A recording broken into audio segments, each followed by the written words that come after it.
भगवद्गीतेतला एक श्लोक आहे बघा, वासांसी जीर्णानि यथा विहाय नवानि गृहाति नरोपराणि तथा शरीराय विहाय जीर्णा न्यन्याति सय्याति नवानि देहि.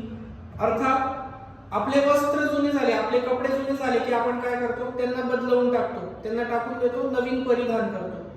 तसंच आत्म्याचं असतं. आत्मा अमर असतो, आपण फक्त एका शरीरातून त्याला दुसऱ्या शरीरात ट्रान्सफॉर्म करत असतो.